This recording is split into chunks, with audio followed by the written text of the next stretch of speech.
con 6 minutos del 2 de septiembre del año 2023 y como todos los sábados iniciamos nuestra sesión pública vía Zoom sobre temas que afectan a los guanajuatenses de la capital del estado. El día de hoy le voy a dar la palabra a mi compañero Carlos Arce para que nos haga favor de presentar a nuestro invitado especial, alguien muy relevante del medio académico. Adelante, por favor, Carlos. Gracias, Memo. Pues sí, así es. El día de hoy tenemos aquí con nosotros al doctor Enrique Cabrero Mendoza. Enrique es egresado de la Universidad de San Luis Potosí, es un potosino. Luego tuvo su maestría en el CIDE, luego fue a estudiar a París, tuvo maestría en París y doctorado en París en la Escuela de Altos Estudios Administrativos.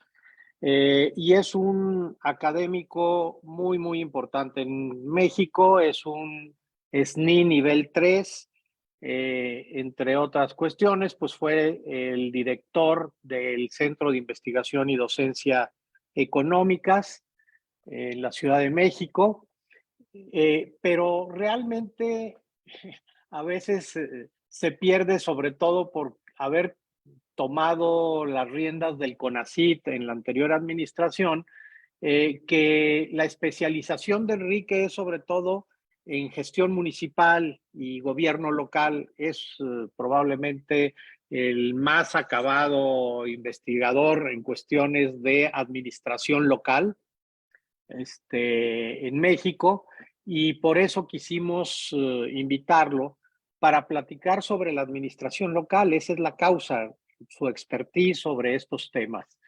Y bueno, pues con una amplia trayectoria en el sector público también, como ya lo dijimos, director del CIDE, director de CONACYT, un gran conocedor de los temas de innovación y de la economía del conocimiento, pero ahora queremos que nos platique del gobierno local. ¿Qué significa el gobierno local en estos momentos? Pues a nivel del mundo, qué es lo que hacen los gobiernos locales para saber si nosotros andamos por buen camino o necesitamos rectificar. De tal manera que pues te cedemos la palabra, Enrique, para comenzar esta charla. Muchas gracias, Carlos. Muy buenos días a todos. Un gusto, un placer estar aquí con ustedes y con la gente que nos pueda seguir por otro medio. Pues sí, efectivamente, cuando estábamos platicando, Carlos Arce y yo, un poco sobre pues, los retos que plantea el nuevo escenario, no solo nacional, sino internacional para los gobiernos locales, que es una reflexión que pues hay que estar siguiendo, hay que estar renovando constantemente, porque pues sí, como todos sabemos, el mundo cambia de una manera muy apresurada y eso pues nos implica que tenemos que entender y reinterpretar a cada momento el papel que tiene que jugar cada uno de los actores, cada uno de los niveles de gobierno, en el caso de la parte gubernamental.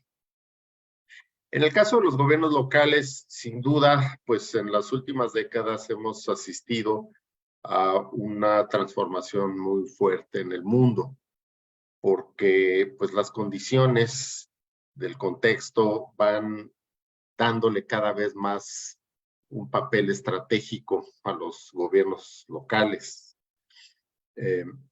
Hay quien dice, ustedes seguramente lo han escuchado varias veces en sus reflexiones, hay quien dice que el siglo XIX fue el siglo de los grandes imperios, el siglo XX el siglo de los estados nacionales, y el siglo XXI es y será el siglo de las ciudades y de los espacios locales, ¿no?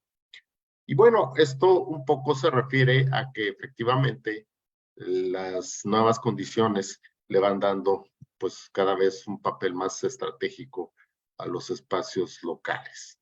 Muy rápidamente, ¿por qué se dice eso y por qué yo también estoy convencido de eso? Bueno, pues por una parte, el mundo económico es un mundo que tiende a descentralizarse mucho. El modelo industrial que prevaleció en el siglo XX, pues es un modelo que ya estamos dejando atrás.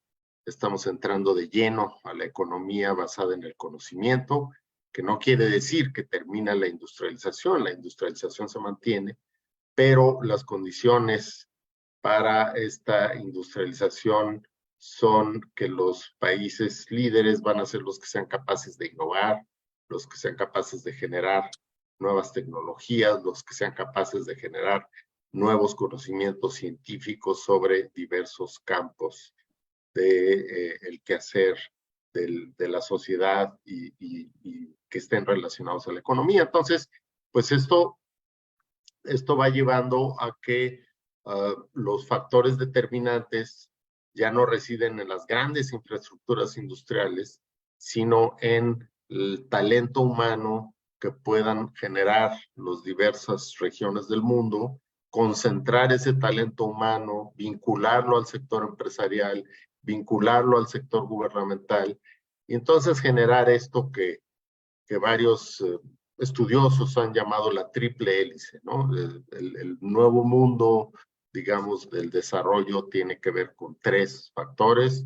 Uno que es los empresarios, otro que es el gobierno y otro que es la academia, los científicos, los generadores de conocimiento. Entonces, sin esos tres vínculos, pues es muy difícil que una región, que una localidad, que un país pueda entrar en buenos términos y en buenas condiciones a este nuevo mundo de la economía del conocimiento.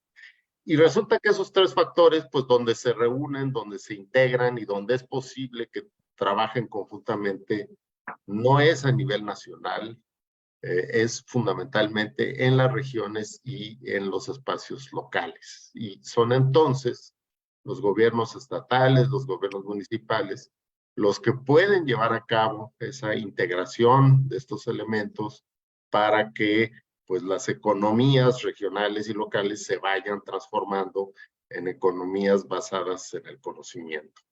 Entonces ahí los gobiernos locales que no habían tenido un papel central, estratégico en la economía, pues ahora resulta que sí lo tienen, porque estos factores son los gobiernos locales los que pueden realmente generar estos vínculos y promover este nuevo modelo, digamos, de desarrollo. Pero no solo en lo económico, también los gobiernos locales han venido jugando cada vez un papel más importante en la parte política, ¿sí? Porque resulta de que, bueno, sabemos que las democracias del mundo están en crisis, son democracias donde el electorado cada vez tiene más desconfianza en sus gobernantes, en sus instituciones representativas, es decir, la Cámara de Diputados, las cámaras de senadores o los parlamentos en Europa. Siguen funcionando pues las democracias, pero con un déficit de confianza y con una pérdida de legitimidad, ¿no? Eso ha dado, de hecho, pues ha abierto el espacio para que modelos populistas se vayan instalando en muchos países del mundo. Ya lo vimos en Estados Unidos con Trump, lo vemos en México con López Obrador, lo vemos en otros países de América Latina y de Europa. Entonces, bueno, esto tiene que ver con el desencanto, de alguna manera, de la democracia. Pero ese desencanto de lo que se estudia tiene que ver más con el agotamiento de esta democracia representativa, ¿no? De esta democracia de poderes legislativos y de elecciones de gobernantes. Entonces, la democracia empieza a requerir espacios de participación directa de la ciudadanía en las políticas públicas, en los programas de gobierno, en definir el curso de las acciones. Y esa ciudadanía que entonces empieza a exigir más espacios de supervisión y más espacios de participación, pues es una ciudadanía que difícilmente se puede vincular a las políticas nacionales, porque los entornos nacionales son entornos muy grandes. pero sí se puede vincular a las políticas regionales y a las políticas locales. Entonces, esa ciudadanía exige de los gobiernos estatales, municipales, en el caso de México, y en otros lugares del mundo, provinciales y locales, exige una mayor proximidad en la hechura de las políticas públicas, en la acción pública, y entonces, bueno, pues los gobiernos locales también, además de lo que ya habíamos dicho de lo económico, pues entonces también tienen que convertirse un poco en los generadores de un nuevo tipo de relación entre quienes gobiernan y quienes son gobernados, ¿no? Entre gobernantes y gobernados. Nuevos esquemas de participación, nuevo tipo de comités ciudadanos, de comités de observación, parlamentos ciudadanos, en fin, empiezan a surgir muchas innovaciones en lo que es la participación ciudadana, que de hecho da lugar a que por ahí algún autor que revisa esto habla de los laboratorios de la democracia y dice que pues en realidad son los espacios locales, los nuevos laboratorios de la democracia, que ya no es posible, digamos, insistir en que estos sean nuevos modelos en el ámbito nacional, sino que tienen que ir madurando en los espacios locales y que la innovación política pues se va a dar en los espacios locales, no en los espacios nacionales. Entonces, bueno, pues eso también recae de una manera muy directa con los gobiernos locales. Y luego, pues, más allá de la economía, más allá de la política, pues también tenemos los cambios sociales estrictamente, ¿no? Sabemos que ahora, pues, estamos frente a una sociedad que se transforma, que se comporta de una manera diferente, una sociedad que exige espacios de reflexión sobre las minorías, que exige libertades de creencia, libertades de todo tipo, que se aleja un poco de las ideologías tradicionales y que reivindica los derechos, decíamos, de las minorías, de los grupos de preferencias sexuales diferentes, de protección al medio ambiente, de protección a los animales, anticonsumismo, en fin, todo obviamente de reivindicación de la mujer, todo digamos, pues, entramado que es más bien una ola de nuevas demandas que se plantea la sociedad y de nuevas formas que la sociedad va adquiriendo para organizarse, pues también son movimientos y son expresiones que aun cuando tienen un discurso nacional, la verdad es que pues actúan en lo local y es ahí donde realmente se reivindican esto, los espacios de grupos estudiantiles por cuestiones de acoso laboral o de acoso sexual en universidades o en instituciones, todo ello, por ejemplo, pues son realmente movimientos diferente de lo que pasaba hace unas 3 décadas, hace unas 2 décadas, realmente son recientes. Y eso también empieza a convertirse en una presión para los gobiernos locales, porque la primera plataforma gubernamental con la que se encuentra la expresión de estos grupos, pues es el gobierno local. ¿Sí? Son los gobiernos locales los que les tienen que, por una parte, permitir la expresión de estas demandas, por otra parte, pues canalizar algunas de estas demandas ante otro tipo de instancias. Entonces, ya cuando sumamos estas 3 cosas que he dicho, los cambios en la economía, en la política y en la sociedad, y que todo recae, a diferencia de antes, ahora todo se concentra mucho en los espacios locales, pues entonces realmente estamos frente a una idea donde los gobiernos locales son los nodos neurálgicos estratégicos del nuevo escenario mundial.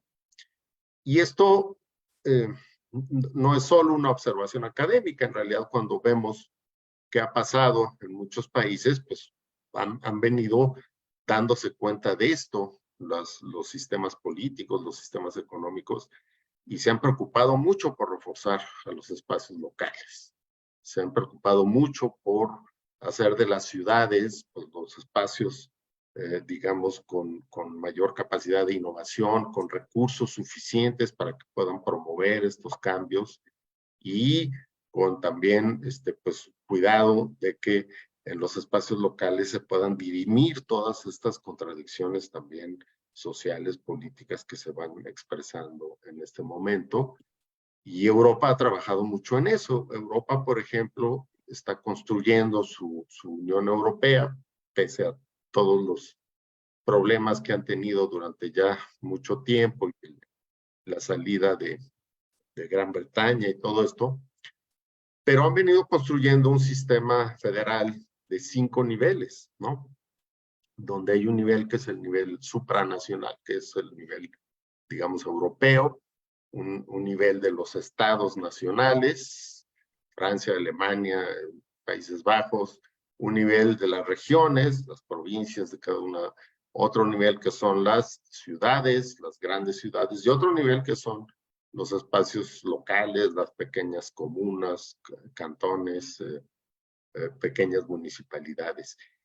Y justamente digamos, despliegue de tantos niveles, pues tiene que ver con esa lógica, con esa reflexión que se ha venido haciendo en Europa, de que ya no es posible, digamos, que desde un Estado nacional se controle el quehacer de un país, sino que requiere apoyos supranacionales, pero requiere también descentralizar mucho de ese poder de decisión y de promoción del desarrollo en los niveles regionales, en los locales, y que incluso la más pequeña localidad debe de tener posibilidades de organizarse y de expresar sus preferencias y sus proyectos de desarrollo de una manera pues intensa, ¿no? Entonces, todo el proceso largo europeo de organización, que ahora también se ve pues muy alterado por la invasión rusa, pero bueno, es un proceso que nos está enseñando que ahí están las pautas y hacia allá se trata de ir, ¿no? Fortaleciendo mucho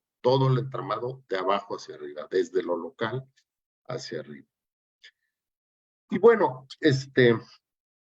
para entrar a la conversación, me gustaría mucho, pues, evidentemente, escuchar sus puntos de vista. Yo diría, en este escenario mayor, ¿qué pasa con países como México, no? Bueno, pues yo creo que ahí estamos, ya de lo que hasta ahora expresé, pues yo creo que ya va empezando a quedar evidente los enormes rezagos que tiene un país como México.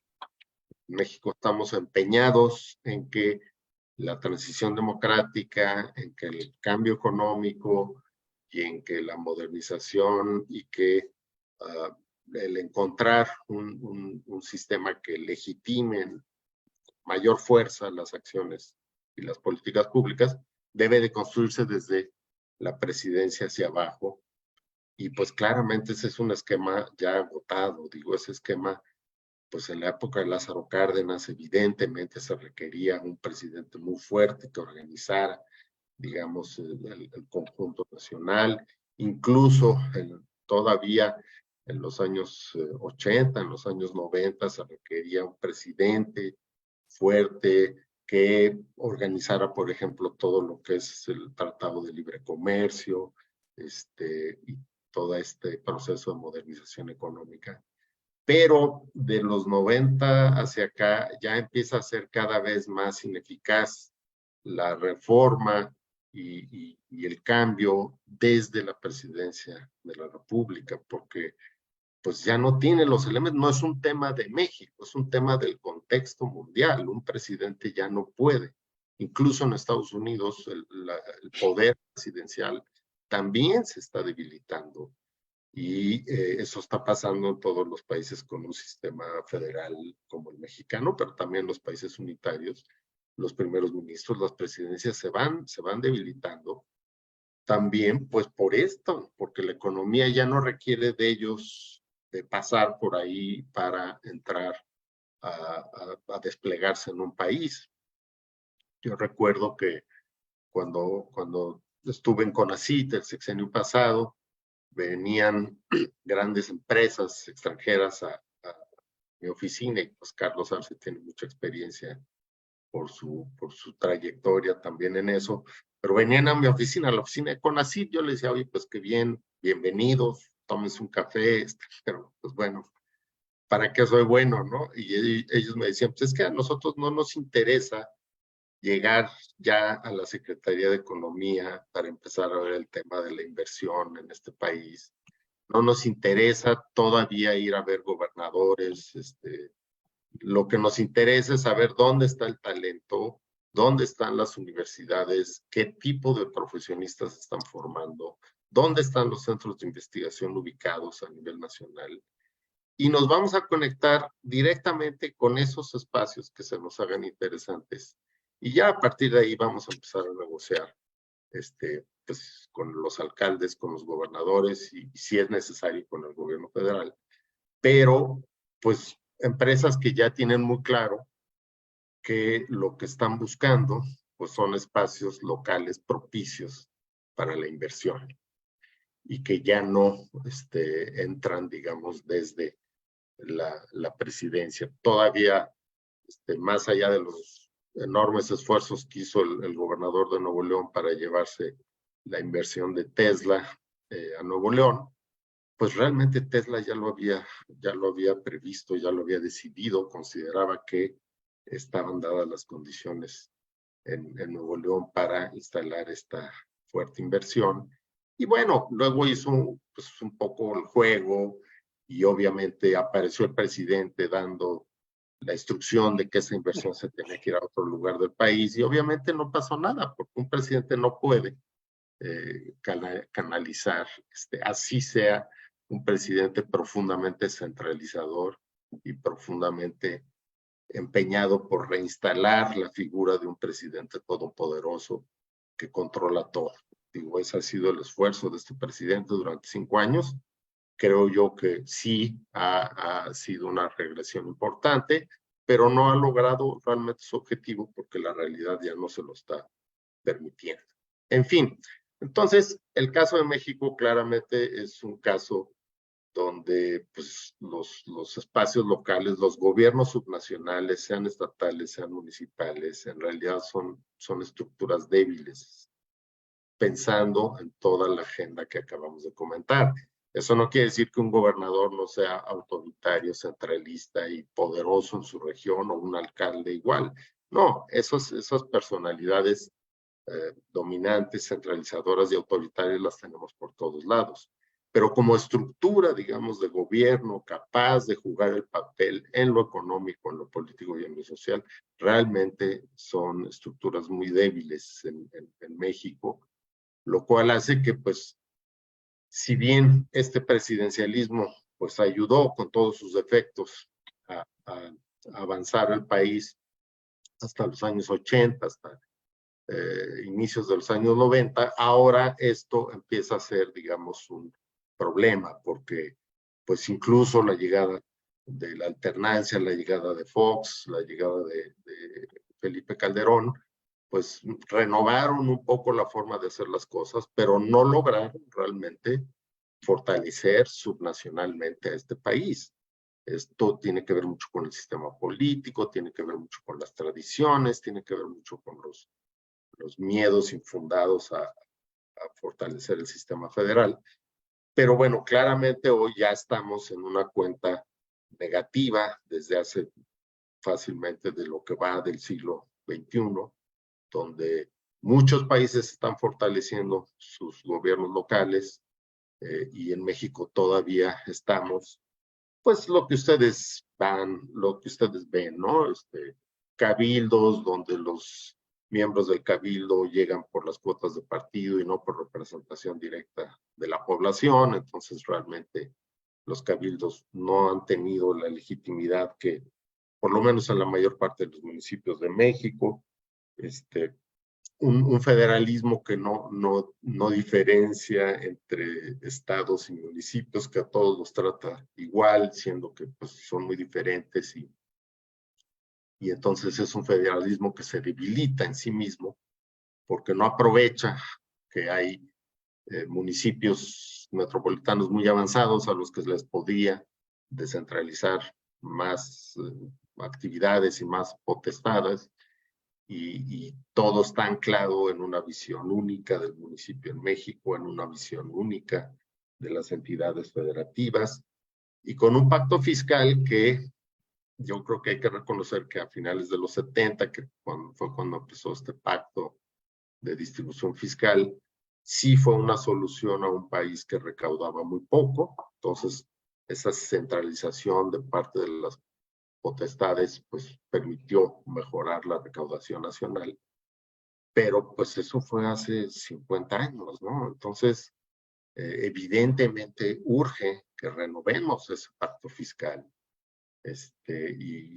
Y no hay tampoco, digo, ha habido chispazos de demandas de algunos gobernadores, pero en realidad no hay un movimiento nacional que exija esa renovación del pacto fiscal. Entonces, pues eso debilita ya de entrada, la falta de recursos debilita a gobiernos estatales, sobre todo a gobiernos municipales, y entonces, bueno, pues ahí ya todo el proceso se va estancando, mientras vemos que países que sí han estado haciendo reformas para fortalecer a sus gobiernos locales, pues van avanzando a mucho mejor velocidad que nosotros. No sé si como primera reflexión la dejo ahí. Me gustaría escuchar sus opiniones sobre el tema, ¿no? Sí, doctor, yo quisiera hacer un comentario respecto, aprovechando este tema de los gobiernos locales, para reflexionar un poco sobre lo que está pasando en el mundo con la globalización, por una parte, que parecía que era una ola que era irreversible, y ahora parece ser que todo indica que se está luchando por deshacer esa globalidad. Y por otra parte, en México, lo que sucede con los partidos políticos que son nacionales y que cuando intentan ser locales, pues no tienen ningún éxito. Pues es sobre este tema que quisiera conocer su opinión, doctor, si es tan amable. Sí, sí, no, gracias, Guillermo, claro. No, pues yo creo que lo dice usted muy bien. Yo creo que justamente los partidos políticos tuvieron una presencia local importante, digo, algunos y en algunos espacios nacionales la pueden tener, pero yo creo que tuvieron una presencia importante por ahí de los años 80, 90, cuando empezó esta ola de alternancias en los municipios, que ya no ganaba el PRI, que empezaba a ganar el PAN, que algunos los ganaba el PRD, que empezó un proceso de innovación municipal muy interesante, se sugirieron nuevas formas de participación ciudadana, eso lo estudiamos mucho. De hecho, Carlos Arce y yo nos conocimos en esos procesos, ¿verdad? Nosotros en el CIDE, con el apoyo de la Fundación Ford, desarrollamos un premio a las mejores prácticas de gobiernos municipales en México. Y bueno, entonces se inscribían 400, 500 experiencias de gobiernos municipales del país cada año a nuestro certamen, y entonces había toda una efervescencia de que esto realmente estaba empezando a cambiar y que los municipios eran como la punta de lanza de ese cambio político, de ese cambio en las formas de gobernar, de ese cambio en los intereses de la ciudadanía, en fin. Y ahí pues estaban muy presentes realmente el PAN y el PRD, y el PRI pues se vio forzado a empezar también a voltear hacia sus gobiernos municipales. Se copiaban algunas de las experiencias exitosas, incluso entre alcaldes de diferentes partidos. Pero todo eso se fue acabando abruptamente después del año 2000. Es algo que hemos estudiado y que es curioso, ¿no? porque una vez que llega el PAN al gobierno nacional, realmente la efervescencia por lo local se fue debilitando. Y con Calderón fue igual. Y bueno, y Peña Nieto no hizo nada en sentido contrario, porque además pues el PRI no necesariamente ha sido un partido muy descentralizador, ¿no? Entonces, pues se acumularon ahí 3 sexenios de muy pocas acciones en favor de los espacios locales, de renovar el federalismo, y evidentemente pues eso hizo que la lógica de los mismos partidos políticos se volviera una lógica nacional, central. Yo creo que claramente ahora tanto el PRI como el PAN, como el PRD, como Morena están desvinculados de la naturaleza de los problemas y de las inquietudes locales, ¿no? Entonces, yo estoy de acuerdo, pues hay una desconexión del sistema político.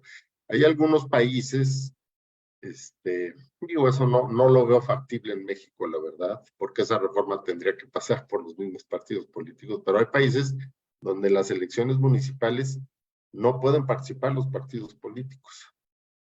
Son elecciones donde, pues son elecciones ciudadanas, ¿no? Con plataformas ciudadanas, que claro, son políticos, pero son a través de plataformas ciudadanas que se promueven y que gobiernan y que justamente porque lo que se dice en esos países es que los partidos tienen una visión nacional, tienen intereses nacionales y no están compenetrados de las lógicas locales, entonces los tenemos que sacar de los espacios locales. En fin, hay experiencias interesantes. Claro. Adelante, Piri, por favor. Si quieres abrir tu micrófono y te esperamos. ¿Ya hablé? ¿Listo? Pero sí, ahí está. Primero le agradezco al maestro Cabrero que haya participado en el Observatorio de Guanajuato, porque sus observaciones se me hacen prácticas. Diciendo en algo, ayer leí un artículo, maestro, de Luis Farias Maclean, estupendo artículo escribió ayer, sobre los golpes de Estado que se han hecho en México desde Madero. Esto viene a colación de lo que usted ha comentado. Desde Madero, Huerta, Obregón, Adolfo de la Huerta, Plutarco Elías Calles, Cárdenas, etcétera, etcétera. México ha sido un sistema que desgraciadamente le han pegado mucho a un partido, ya no vamos a dar las siglas del PRI, se me hace ya irrisorio hablar PRI, PAN o PRD. Yo creo que el problema fundamental, maestro Cabrero, está en que la gente no tiene una conciencia cívica para poder actuar. Realmente solo los intelectuales, en su mayoría, son los que tienen una voz de disentimiento. Pero la gente, si usted recorre México por donde quiera, callejones o en este caso las carreteras, las casas, esa gente no le interesa en lo más mínimo la política. ¿Qué provoca con esto? Lo único que se acuerdan de la política municipal es cuando les llega el recibo del agua o cuando tienen que pagar el predial cada año. Y el que tenga coche tiene que pagar el doble cero. Yo creo que hay un grave problema que se llama quebranto social en el país, lento y callado. No obligatoriamente de matadera de la gente civil, sino del crimen organizado, que hoy ha tomado el control de muchos municipios y obvio de las autoridades. Esto provoca que la ciudadanía viva con una zozobra. Me tocó la suerte de recorrer 14 meses este país y la gente vive con mucho miedo, maestro, mucho miedo, Se digo porque los recorrí, los oí. Esto viene a colación para decirle algo. Los partidos se afianzaron cuando hubo la reforma del INE, antes llamado IFE, les dieron grandes cantidades de dinero. Esto provocó que se convirtiera en un botín para la mayoría de las dirigencias políticas, desgraciadamente. Y desgraciadamente, maestro, vuelvo a hacer un pleonasmo, la gente del Distrito Federal, yo acuso al Distrito Federal, piensa que después de Cuautitlán no hay México. Y no se han dado cuenta de que Baja California o Guanajuato u otros estados ya no tienen nada que ver con México, por muchas razones, que ahorita será muy largo extender. Yo nomás quisiera dejarle una inquietud maestra. El rompimiento de lo que llamamos sistema político mexicano ya está en la puerta. Hablar de López Obrador me da flojera, se me da mucha flojera de él. Ayer vi lo que hizo Xochitl en la Cámara, hoy el informe por curioso, bueno, el desinforme de López Obrador.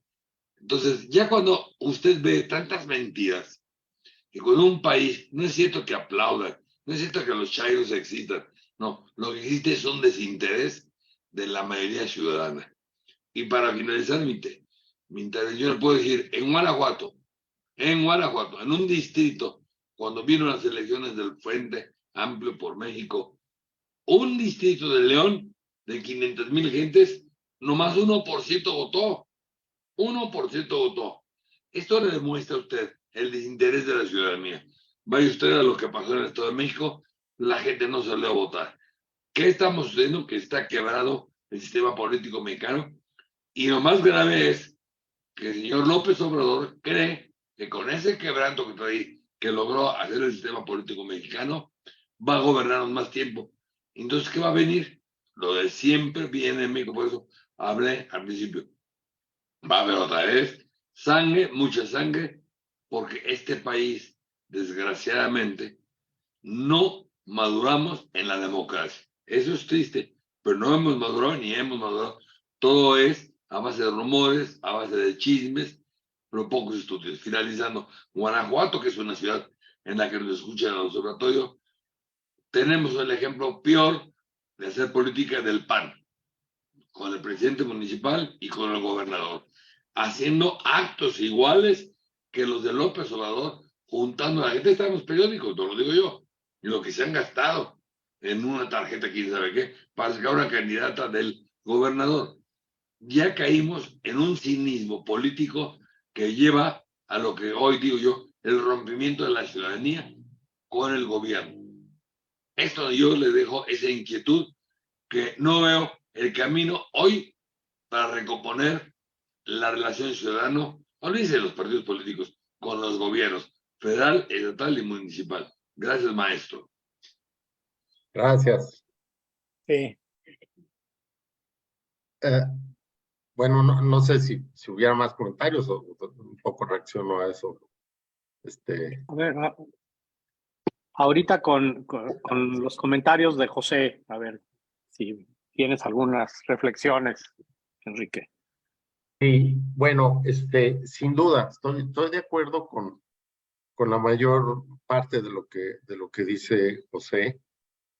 Yo creo que justamente uno de los problemas que eran imprevistos fue que esa debilidad estructural de los espacios municipales en lo administrativo, en lo fiscal, en lo político, ese no haber desde los años 90 hecho un gran esfuerzo para fortalecer a nuestros gobiernos locales en esos ámbitos, pues lo que acabó fue que el crecimiento del crimen organizado penetró por ahí, se apropió de esos espacios. Hay especialistas, ustedes seguramente los han escuchado, en temas de seguridad pública, que con datos duros aseguran que el 30% de los municipios del país están tomados literalmente por crimen organizado o capturados por el crimen organizado. En algunos casos tomados porque el mismo alcalde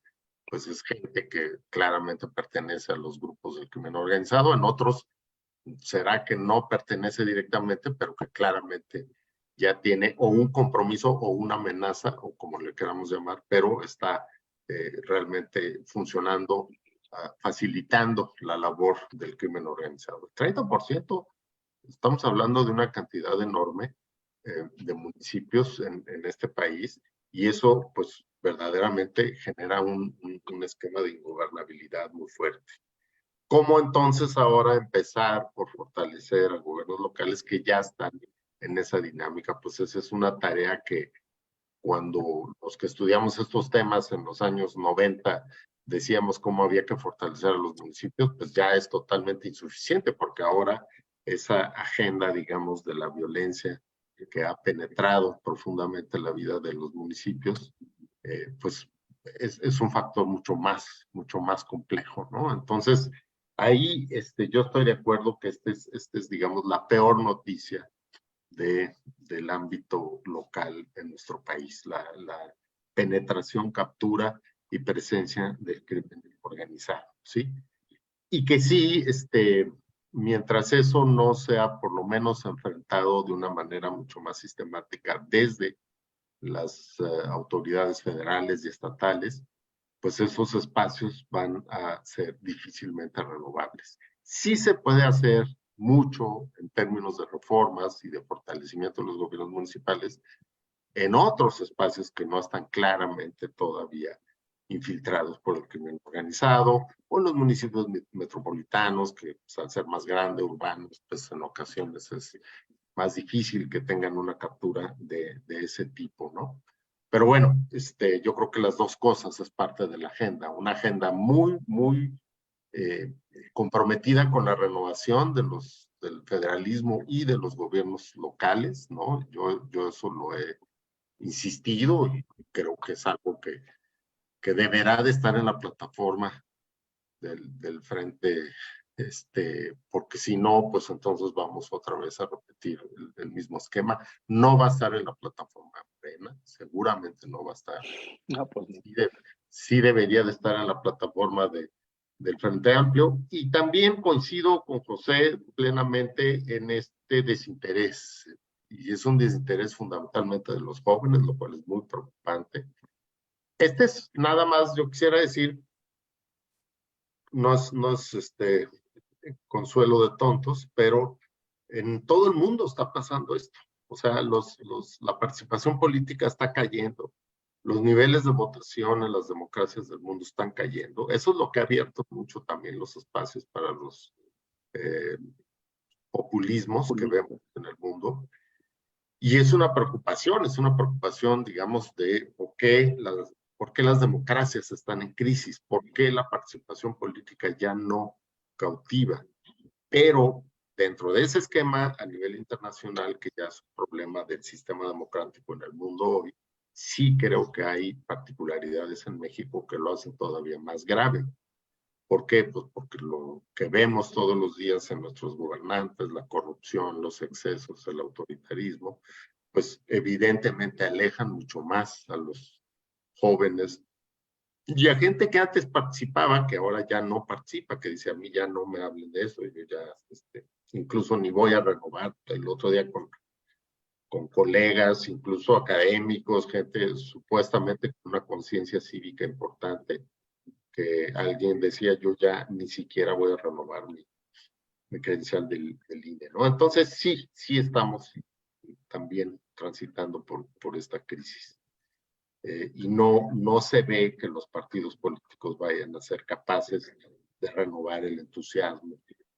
Posiblemente candidatos, ¿no? Candidatos jalen, ¿no? Yo creo que Xochitl puede jalar a mucha gente que de otra manera estaba movilizada, pero bueno, pues hasta dónde, quién sabe, apenas lo vamos a ver. Como en su momento Fox movilizó a todo un país para que saliera a las urnas, ¿no? Ojalá. Claro. Gracias, adelante. Paco, adelante. Sí, Paco. Muy bien, bueno, buenos días, doctor. Bueno, yo he seguido con mucho interés lo que nos ha estado comentando, los comentarios aquí de los compañeros. En el 2011, si mal no recuerdo, aquí en León, hubo una reunión que se llamó Desde lo Local, y ahí se presentó fundamentalmente pues algunas de las estrategias más importantes para que en lo local hubiera una opción regional e interregional que requiere la confianza y la participación de gobiernos del municipio y de gobiernos estatales y del gobierno federal. En aquel momento había ese programa.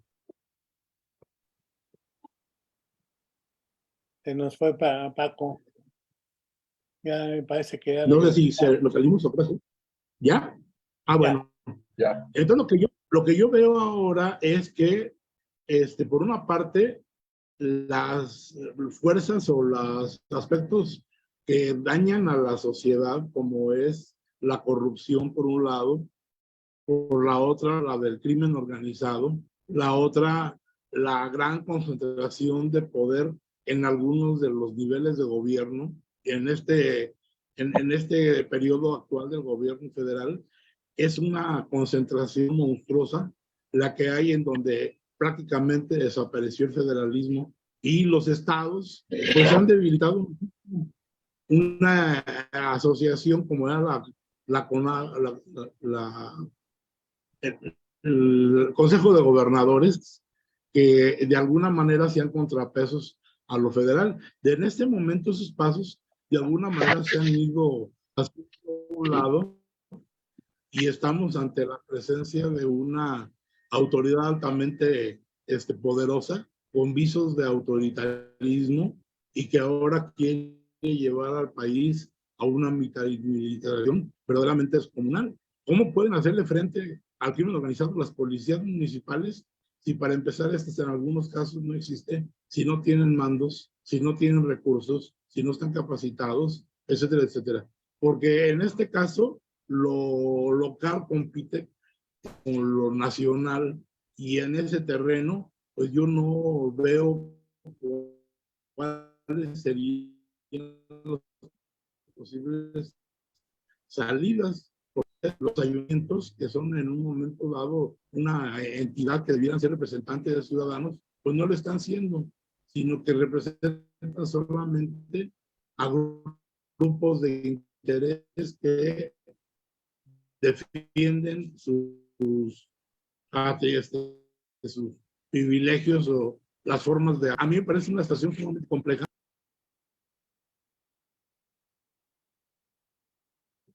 Se nos fue Paco. Sí. Ya regresó Paco. Ahí está ya. ¿Soy lo que dije? Que pague el interés, Memo. La Veremos. última parte no, Paco. Bueno. Está muy mal su internet. Sí, está muy intermitente en la transmisión, no sé si se está escuchando. Paga No, el la interés. última parte no se oyó. ¿Mandé? parte decía no que se ante la oyó. complejidad. ¿Mandé? La última parte no se lo que yo oyó. decía que ¿no se oyó? La última Bueno, resumiéndolo en todo caso, ¿cómo hacerle para que lo local se recupere y en un momento dado tenga esa fuerza y esa calidad y esa capacidad de realmente ir resolviendo problemas locales que si no lo resuelve la comunidad no lo va a resolver nadie? Por ejemplo, en Guanajuato, pues hay una serie de deficiencias graves en donde los agentes de tránsito se han convertido en extorsionadores de turistas y de automovilistas. Y ahí la autoridad local hace caso omiso porque anda en giras y promoviendo votos y promoviendo elecciones cuando todavía ni es periodo, pero eso no se da a nivel estatal y a nivel federal.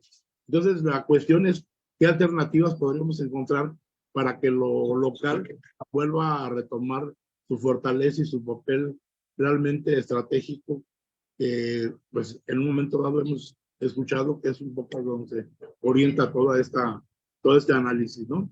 Gracias. Sí, doctor. Gracias.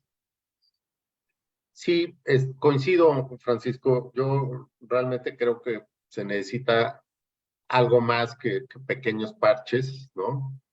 En el año 2000, cuando entra Fox, sí hay todo un planteamiento de una estrategia desde lo local y se crea el Instituto para el Federalismo, el INAFED, el Instituto Nacional para el Federalismo, en la Secretaría de Gobernación. Y bueno, pues sin duda, sí hubo no solo un discurso, hubo algunas acciones. Lo que pasa es que esas acciones a lo largo del sexenio se fueron diluyendo, se fueron debilitando conforme la agenda del gobierno federal se iba imponiendo y iba teniendo más presión.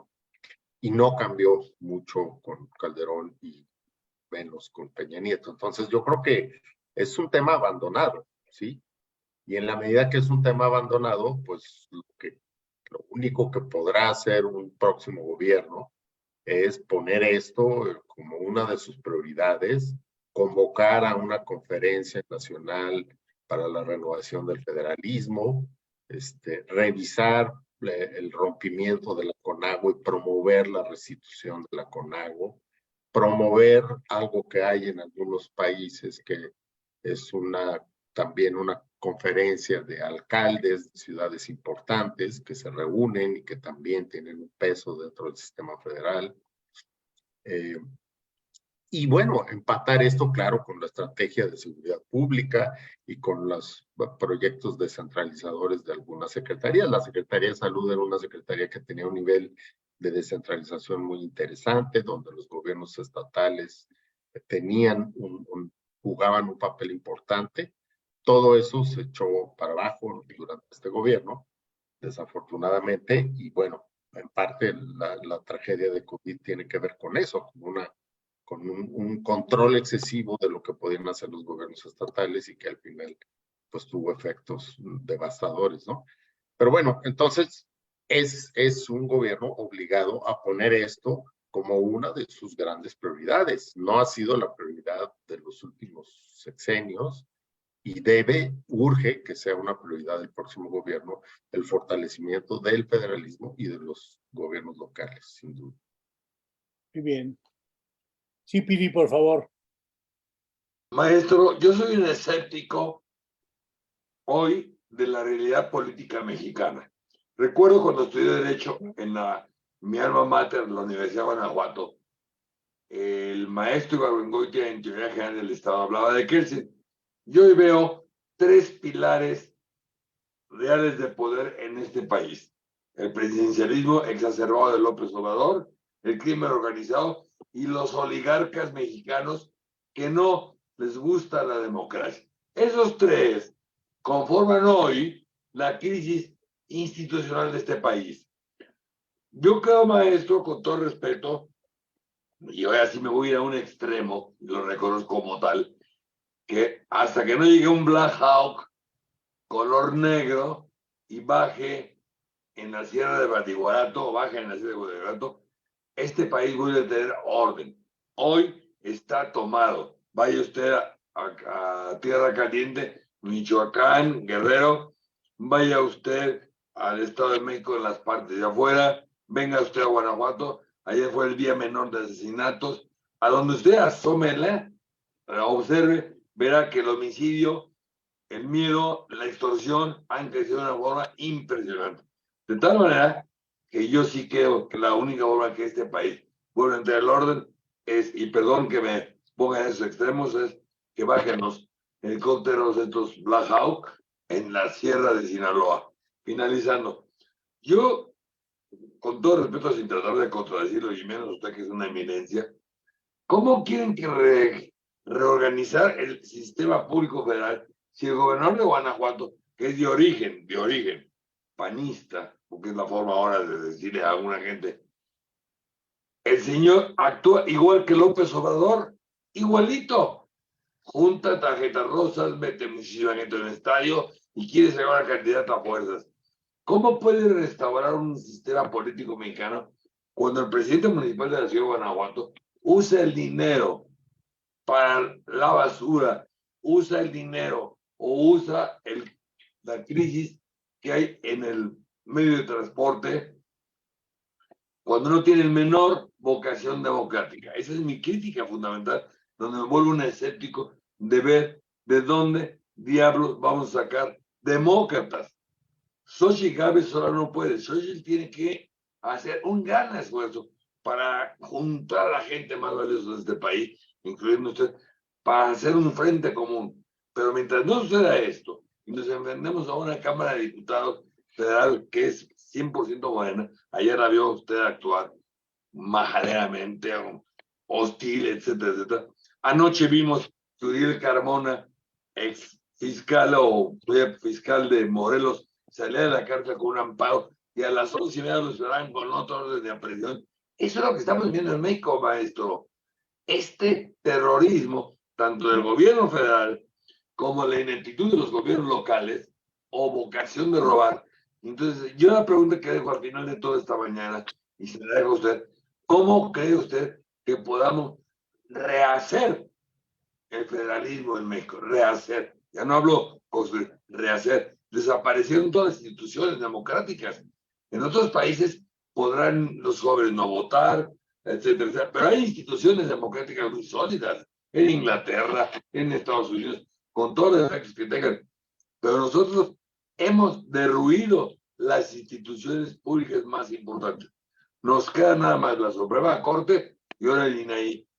¿Cree usted, maestro, que podamos restablecer un sistema federalista en un país con lo que nos está sucediendo hoy a los mexicanos? Esa es mi pregunta final, ¿eh? Perdón, maestro. Sí, no, muy interesante, José, gracias.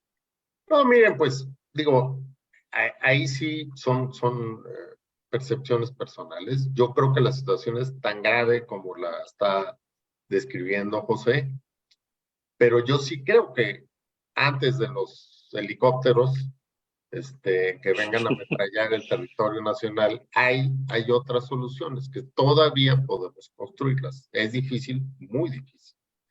Si logra, por ejemplo, por los actores que tenemos actualmente, ¿no?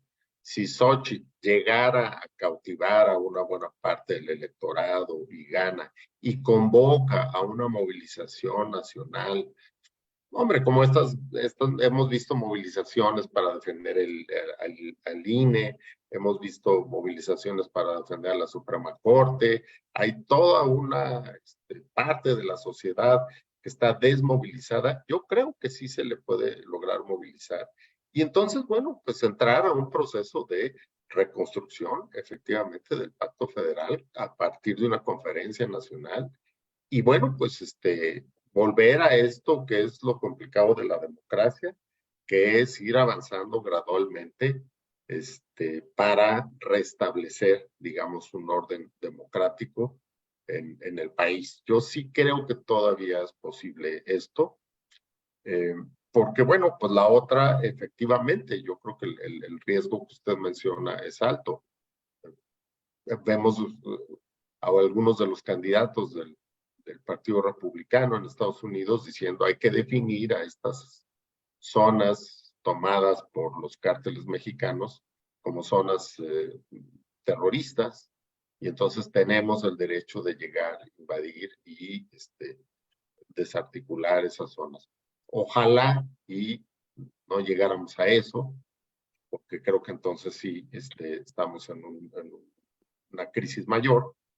Pero bueno, también es cierto que no con una narrativa suavecita se va a lograr restablecer la democracia. Sí se necesitan acciones firmes y una convocatoria nacional que despertara ese espíritu cívico que despertó en el año 2000. ¿Por qué no habríamos de lograr despertarlo en el 2024? Ojalá, ¿no? Y eso fuera. Yo sigo confiando posiblemente de manera ingenua en que eso es posible. Pero pues ya veremos, los próximos meses y años nos van a dar la razón o no en eso, ¿no?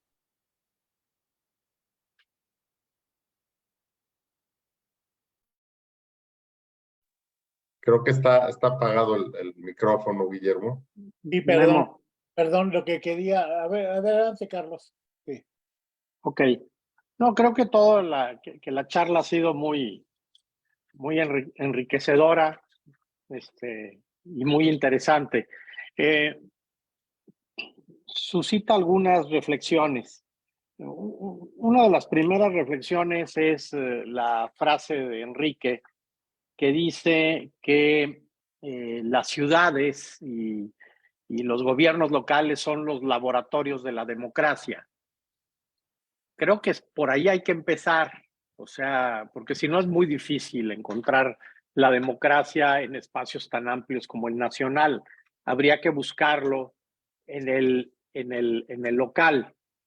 Y lo otro que me quedé pensando es cuál es el problema de la democracia ahorita con todos estos asuntos de que los jóvenes no creen en nada de esto, que hay un hartazgo, hay decepción. Pues yo lo que pienso es que el problema de la democracia es que no hay democracia. O sea, es la falta de la democracia y que todo está empezando a quedar como galvanizado. O sea, por más que se mueva la gente, que haya manifestaciones, que haya protestas, que muchos ciudadanos estén inconformes, pues los gandallas siguen ahí, no pasa nada. Incluso algunos dicen, miren, hagan lo que quieran, manifiéstense, denúncienme, ¿cuántas denuncias me quieren poner? Las que quieran, porque los fiscales no van a hacer nada, que no entienden que hay un pacto, no entienden que estoy protegido, lo dicen con todas sus letras. Entonces, pues sí, tienes una corrupción brutal, galopante, y luego, Enrique, estamos llegando a un nivel de desgobierno. O sea, lo que hay no es gobierno, sino desgobierno. Ya a, a los funcionarios públicos que están al frente de los municipios, por ejemplo, y más ahora, desgraciadamente, con la reelección, tanto que luchamos por la reelección y ahora ha salido contraproducente, en lo que están es en la estructuración de un nodo dedicado a ganar elecciones. No es un gobierno para administrar una ciudad o un municipio, preocupado por los servicios municipales, preocupados por la innovación. No, hombre, ya parece que van a estar preocupados por la innovación. No, estamos preocupados por ganar la siguiente elección. Acabo de ganar esta y me quedan 3 años para hacer grandes esfuerzos para arrebatarles a los ciudadanos su libertad y condicionarlos, clientelizarlos para que tengan que votar por mí.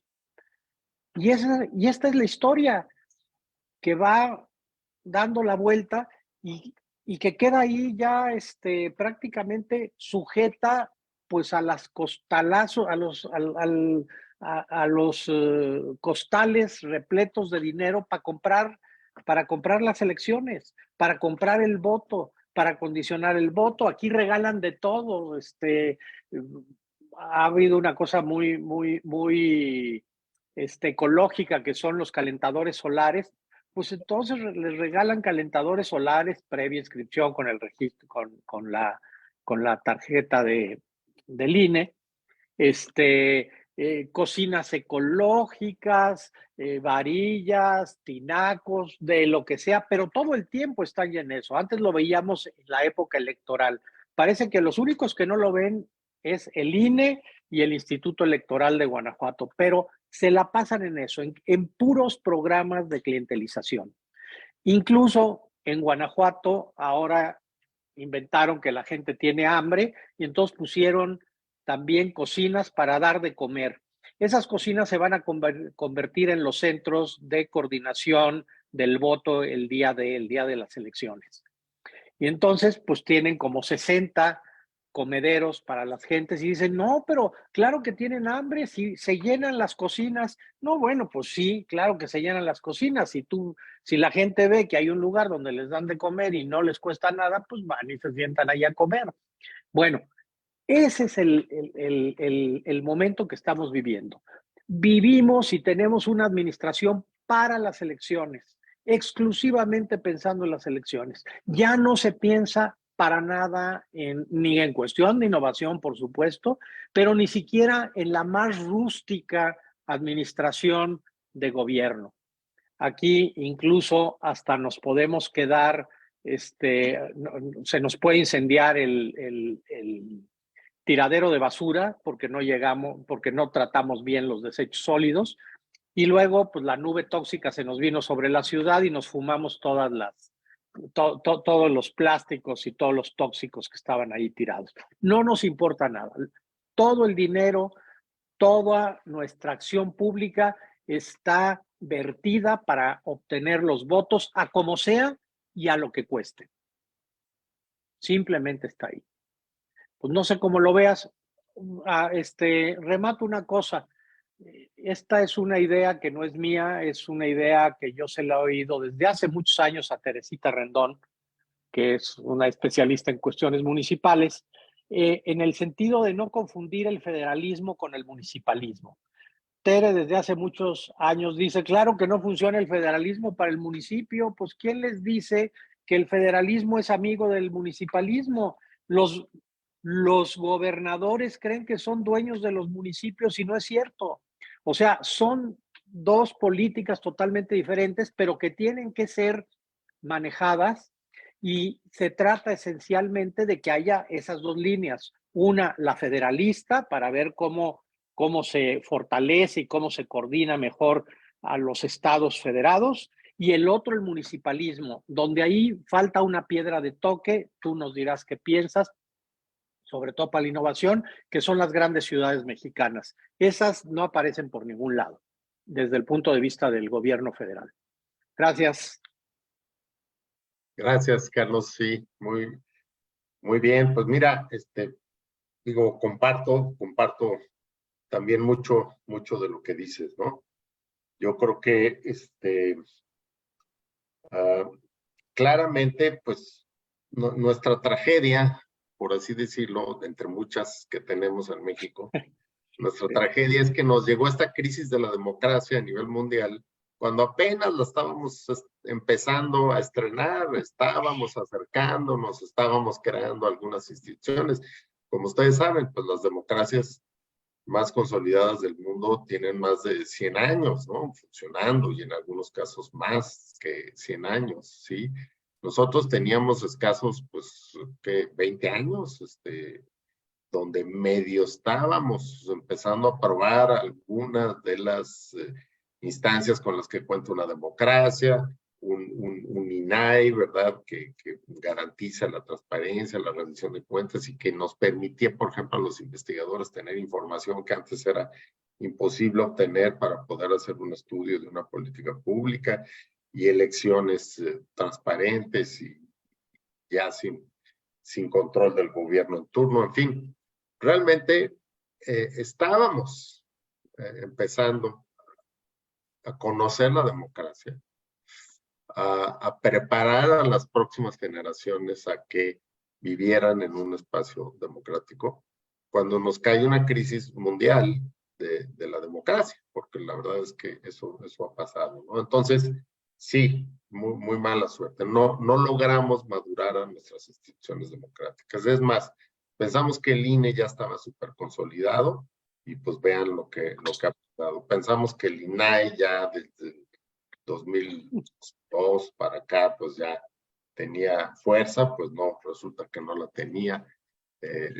Pensábamos que una institución como el CONACYT pues no era una institución que se prestara ni al populismo ni a jugar con una ideología política en turno, y pues resulta de que lo hemos visto en este sexenio. En fin, hemos aprendido que en realidad estábamos empezando a tener un espíritu democrático, pero todavía estaban en plena y naciente construcción nuestras instituciones democráticas. Creo que ahí sí nos falló a nuestra generación pensar que ya habíamos llegado, pues, a una democracia imperfecta, pero que ya habíamos llegado. No, de hecho no habíamos llegado y no teníamos los cimientos para que eso se mantuviera a la más mínima provocación de un gobierno con ideas populistas y que pues generara el déficit de democracia que varios especialistas han identificado en México, ¿no? En estos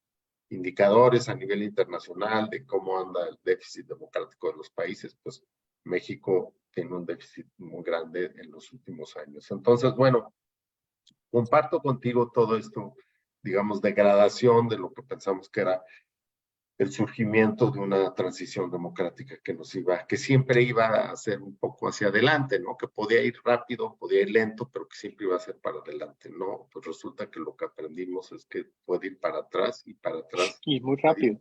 Muy rápido, exactamente. Resulta que para atrás puede ir más rápido que para adelante. Entonces, bueno, ese es un aprendizaje que yo creo que queda en muchos de los ciudadanos, en muchos de los actores políticos bien intencionados. Yo sigo pensando que hay algunos actores políticos bien intencionados en este país, aunque cada vez también son menos y están cada vez más, pues, funcionando con dificultad porque los intereses de los actores políticos que claramente van, como tú dices, por un juego de pandillas y por un botín, pues está ahí presente, ¿no? Entonces sí, el reto es enorme. Ahora, sobre el punto yo he platicado esto poco, ¿verdad? No demasiado, pero lo he platicado un poco con Teresita, a lo que te referías, y eso es muy interesante. Mira, yo lo que pienso es que cuando Teresita hace esa afirmación, que es totalmente válida, está pensando pues en un federalismo dual, en un federalismo donde está el gobierno federal y los gobiernos estatales, y que entonces ese es el esquema dominante del federalismo, y que por lo tanto fortalecer a los gobernadores pues es, no solo no es fortalecer a los municipios, sino en muchas ocasiones es debilitar a las estructuras de gobierno municipales, ¿no? Y creo que ese es uno de los retos del próximo gobierno, que aun cuando ganara la oposición, pues tiene ahí a un buen número de gobernadores de Morena que van a poner barreras muy fuertes, ¿no? Pero yo creo que el federalismo también puede ser tripartito, ¿no? Y que entonces en ese federalismo tripartito, que es un poco lo que han venido haciendo los brasileños, lo que en parte han hecho los alemanes, en parte Estados Unidos, es pues también fortalecer a los gobiernos municipales, y que estos a su vez, así como los estatales puedan ser un contrapeso del federal, pues los municipios sean un contrapeso del estatal, y que pues hay que llegar hasta allá, porque si no siempre vamos a estar en una disputa, digamos, en no querer avanzar en el federalismo porque tenemos miedo de fortalecer a los gobernadores, y en la medida que eso sucede, pues acaba no fortaleciéndose nadie, ¿no? Entonces yo insisto que lo que tenemos que hacer es ir hacia un esquema de federalismo tripartito, y el ejemplo más cercano a que sí podríamos ir por esa vía fue la reforma de 1999, donde realmente hubo un empeño del Congreso y del PAN, y tú lo conoces muy bien, tú fuiste partícipe de eso de alguna manera, Carlos. Pero justamente cuando viene la controversia de Bartlett como gobernador de Puebla, diciendo que no, que los fondos para infraestructura social no podían ir directamente del gobierno federal al gobierno municipal, porque éramos un federalismo dual y se los tenían que dar a él para que él a su vez los repartiera, pues la Suprema Corte de Justicia en la controversia le dio la razón al programa, reconociendo que el federalismo es tripartito y que entonces el gobierno federal puede directamente conducir programas hacia los municipios. Esa es una disputa que ahí está, porque tú sabes muy bien que en la Constitución el federalismo tiene muchas contradicciones, ¿no? Hay artículos donde piensas que el federalismo es totalmente vertical y centralizado, hay otros donde piensas que es un federalismo de gobierno estatal y gobierno federal, y en otros, como el 115, sí te la crees que es un federalismo tripartito. Parece, ¿no? Entonces, bueno, ese es otro de los retos de esa conferencia nacional, que yo insisto que ya una se hizo con Fox, pero no fue tan al fondo como hubiéramos esperado. Yo creo que ahora sí llegó el momento de ir mucho más al fondo. Y bueno, pues yo sí espero que ahí se pudiera llegar a ese nivel de discusión, de definirnos como un federalismo mucho más tripartito. De no ser el caso, pues entonces sí se impone lo que dice Teresita Rendón, ¿no? De que no necesariamente fortalecer el federalismo va a fortalecer a los municipios. Oye, Enrique, nada más, otro asunto que es muy importante o que ya no está tan relacionado con esto que estamos hablando. Más bien, sí está relacionado, pero es otro tema. Pero tú eres la persona indicada de hacer esta reflexión. Hablaste de las ciudades, de cómo las ciudades, pues es el crisol de la innovación.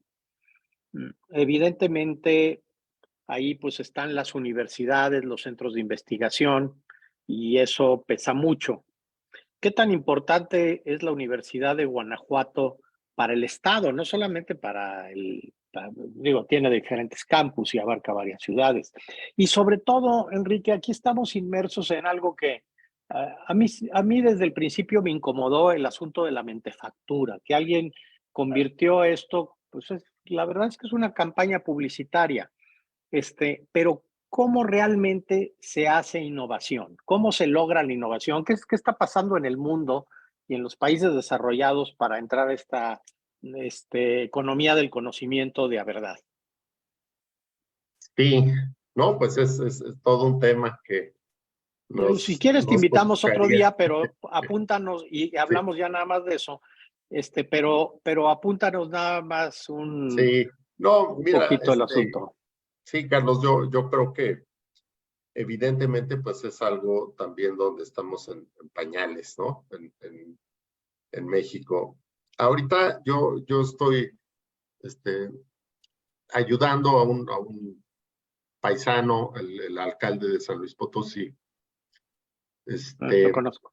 que justamente, pues, él trae la inquietud y dice, bueno, pues, yo he escuchado, he leído, he visto y a veces te he escuchado a ti, Enrique, y pues, ¿qué pasa, no? ¿Qué se puede hacer? Entonces, bueno, estamos haciendo ahí un ejercicio como de una reflexión, de una visión de la zona metropolitana de San Luis al 2050, ¿no? Bueno, es una reflexión muy ambiciosa, pero bueno, se trata de que fluya un ejercicio como de inteligencia colectiva. Pero bueno, recurro al caso de San Luis porque, por ejemplo, hay un municipio conurbado a San Luis Potosí que se llama Villa de Reyes, que es un municipio donde no había prácticamente nada, no hubo nada durante mucho tiempo, y que de pronto pues se hizo ahí una zona industrial, empujados en parte por BMW, que BMW quería un espacio como ese y prefería esa zona.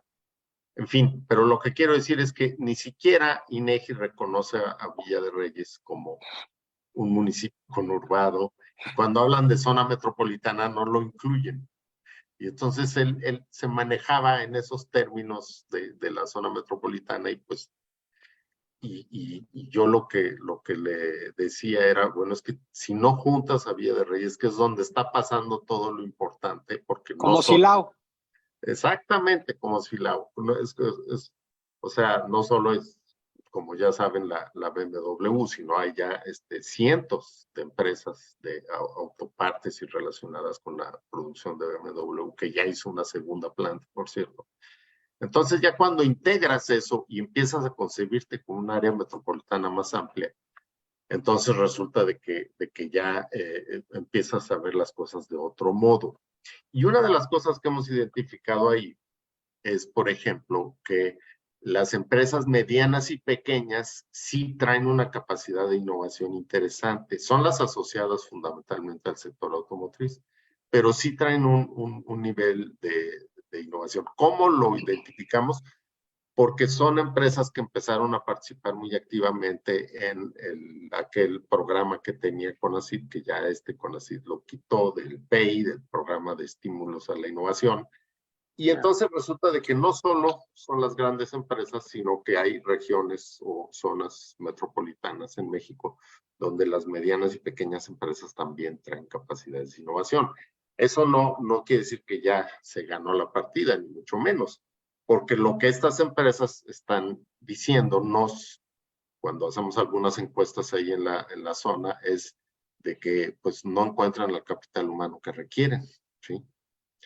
Con todo y que la Universidad de San Luis Potosí es muy importante y hay una unidad de TEC de Monterrey y hay otras universidades privadas y hay el tecnológico regional, no están encontrando por lo menos algunos de los perfiles que requieren para seguir adelante con la innovación. Entonces están viendo de dónde los sacan, ¿no?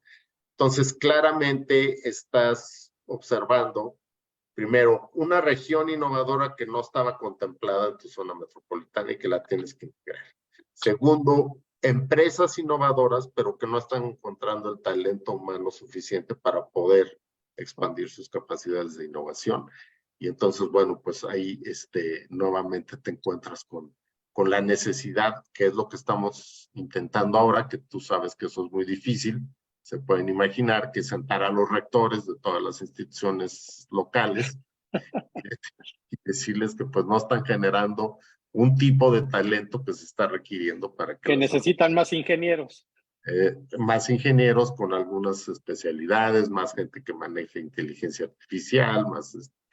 En el análisis, hicimos un análisis, y con esto termino, porque yo creo que ya el tiempo se nos fue. Hicimos un análisis con un sistema de inteligencia artificial que se llama redes neuronales de cómputo, que revisó todos los planes de estudio de todas las licenciaturas de todo el país, y con palabras clave fuimos viendo qué tanto este país está formando gente preparada para entrar a las nuevas tecnologías, a la biotecnología, a la inteligencia artificial, al cómputo cuántico y a todas estas nuevas tecnologías. Y resulta de que apenas hay un 20% de los programas que medio se ocupan de eso. Entonces somos un país que traemos una inercia de seguir formando gente que profesionalmente ya no tiene futuro y que las nuevas conocimientos que se requieren pues no se están formando. Entonces estos estudios los estamos focalizando ahorita en San Luis Potosí. Y bueno, queremos hacerlo en otras zonas metropolitanas.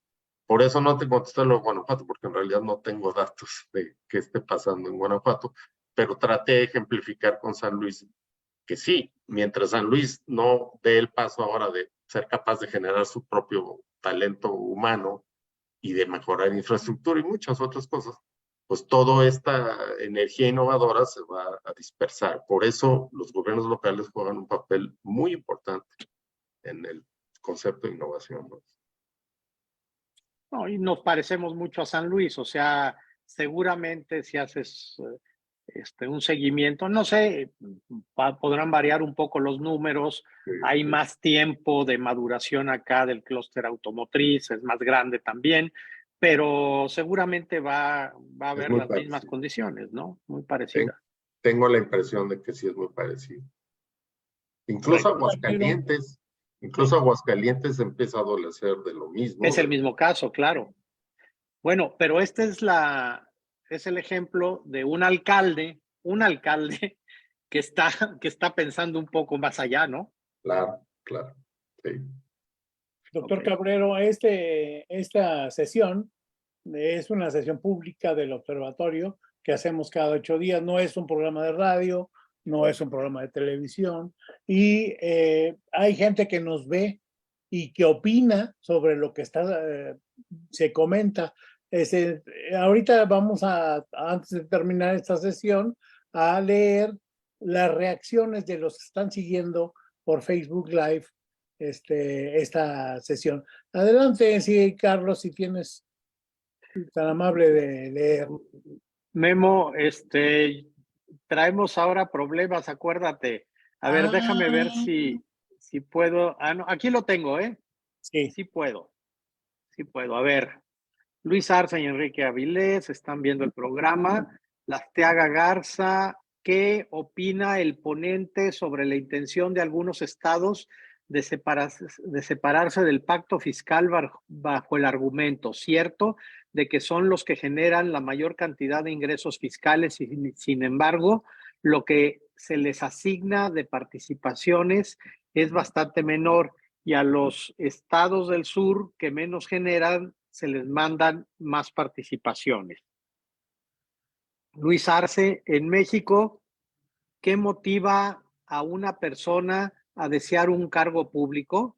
Vocación, poder, recursos económicos, poder y recursos económicos.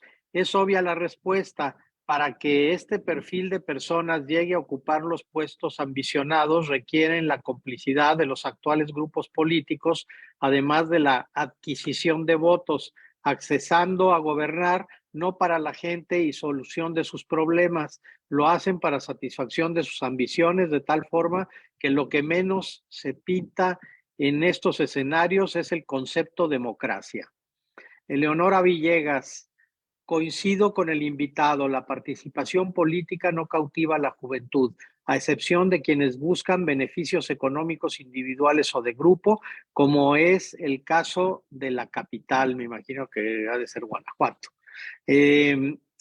Luis Arce, el crimen organizado en segundo nivel y como consecuencia de la acción ocinesta del primero son los cárteles. El primer nivel son los grupos políticos delincuenciales. Ok. Leonora Villegas, la paradoja. Navarro es el alcalde de aquí de Guanajuato. Destinó 11 millones de pesos para adquirir calentadores solares. Sabemos que es la moneda de cambio cobrable en las elecciones. Resulta que este recurso procede del Fondo de Aportaciones para la Infraestructura Social, que es federal. Navarro utiliza un fondo federal para ir en contra del partido oficial federal.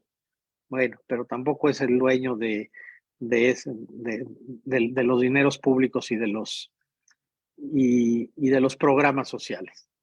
Bueno, esencialmente esos son los comentarios. Adelante, doctor, si quiere reaccionar a... Pues en realidad son varios comentarios. Yo nada más, y varios, pues de alguna forma los hemos tocado. La presencia de los cárteles del crimen organizado a nivel local, bueno, yo creo que ya entre comentarios de ustedes y algunos que he hecho yo creo que ya se ha explorado. Me gustaría sí hacer un comentario sobre el tema de fiscal, ¿no? Entonces, había dicho yo muy de pasada, pero quiero retomarlo. En los años 70 se crea el Sistema Nacional de Coordinación Fiscal y es el sistema que todavía en general prevalece hoy. Ha tenido algunas reformas, algunos ajustes. Al principio del gobierno de Fox había una fuerte intención de abrir una conferencia fiscal, más bien de organizarla, que sí se organizó, sí se hizo, pero de abrirla realmente a reformular incluso la repartición de los recursos, y al final pues no se quiso entrar a eso. ¿Por qué? Pues porque es un tema muy delicado. Efectivamente es un tema muy delicado porque si ya se tiene hoy un equilibrio, mucha gente dice pues es abrir la caja de Pandora, y entonces resulta de que ahora sí, ¿cómo reconcilias a los estados que reciben menos de lo que dan, y cómo generas otra vez un equilibrio? Pero bueno, yo creo que de todas formas el no tocar el sistema de coordinación fiscal pues también está siendo un error, porque las tensiones están ahí presentes. ¿Por qué esto no tuvo tensiones antes? Pues porque había una partida, una jugosa partida cada año en el gobierno federal, que eran los excedentes petroleros. Y los excedentes petroleros, como siempre el presupuesto pues supone un nivel de ingresos por petróleo que está calculado para que siempre sea menos de lo que en realidad se va a tener. Entonces esos ingresos adicionales pues pasaban realmente de facto a ser una bolsa del presidente, con la cual pues le completaba sus déficits de fin de año a los gobiernos estatales. Digo, así funcionó esto durante muchos años. Y por eso los gobernadores, aún fueran gobernadores duros de oposición al gobierno federal, pues finalmente ahí aflojaban, ¿no? Porque pues les llegaba un recurso y ya aflojaban con el tema de que hay que cambiar el sistema de coordinación fiscal. El problema es que con este gobierno ya no ha habido tantos, prácticamente no ha habido estos excedentes, y lo que había acumulado, como siempre, ya se lo consumieron en otras cosas, ¿no? Entonces, pues ahora sí se ha tensado. Por eso la Alianza Federalista hace dos años, realmente pues sí, era una necesidad más urgente de replantear el sistema de coordinación fiscal. Yo creo que como ya no hay esa dinámica de excedentes petroleros, que era lo que lubricaba las imperfecciones del sistema de coordinación fiscal, pues ahora sí tenemos que entrar a abrir el sistema de coordinación fiscal. Y a la conclusión que se puede llegar es que habrá algunos estados, ¿verdad?, que no posiblemente el mecanismo para retirarse del sistema de coordinación fiscal ni siquiera está claro. Por eso muchos gobernadores desde Ernesto Rufo, fue su primera amenaza, ¿no? Que se iba a separar del sistema de coordinación fiscal. Lo han repetido varios, lo repitió Alfaro también en Jalisco hace pocos años, ¿no? Que se iban a retirar del sistema de coordinación fiscal. La realidad es que es un galimatías muy complicado jurídicamente, no está claro cómo un gobierno estatal puede retirarse del sistema de coordinación fiscal, pero pues eso es lo que tiene también que empezar a quedar más claro y transparentar los subsidios a ciertos estados pobres del país y monetizar lo que estos estados también hacen por la federación, que hoy en día no está monetizado, no está claramente monetizado. Algunos estados del sur siempre dicen que, bueno, pues estamos dando agua, estamos dando otro tipo de bienes al conjunto nacional, y eso no se toma en cuenta porque acá se genera mucha electricidad que luego se consume en el centro del país, en fin. Bueno, parte de eso es cierto, pero entonces tenemos que entrar a un sistema que transparente todas las transferencias y los subsidios y que quede claro que en México, como un sistema federal, como todos los sistemas federales del mundo, pues también hay subsidios cruzados, ¿no? Y que esos subsidios deben simplemente de ser muy transparentes. El caso de Alemania, cuando se unen las dos Alemanias en la caída del muro, los dos Länder, o sea, los dos estados que estaban del lado comunista, que se integran, tienen un nivel de desarrollo mucho menor, tienen menor infraestructura, en fin. Entonces se hace un acuerdo para cruzar un subsidio a estos estados durante, pues, de hecho siguen siendo estados subsidiados por el conjunto federal, pero con una claridad de por qué hay que subsidiarlos, qué tipo de subsidio va a haber y por cuántos años se va a hacer esa transferencia, ¿no? Entonces, bueno, yo creo que ese es el nivel de madurez al que tendríamos que llegar en el sistema de coordinación fiscal en algún momento, y creo que pues ya se nos acabó el tiempo porque ya no hay lubricante que era el excedente petrolero. Entonces ahora sí hay que sentarnos a volver a pensar en las leyes de repartición de los recursos fiscales entre las entidades federativas.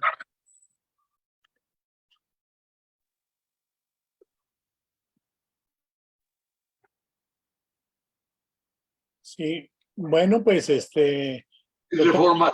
sí, Más quiero corregir al maestro. Lo que se está pensando y escuché en estos meses es una reforma hacendaria. Ya ni siquiera reforma fiscal, es hacendaria, que tiene que ser más profunda, porque lo otro no funciona ya, maestro. Correcto.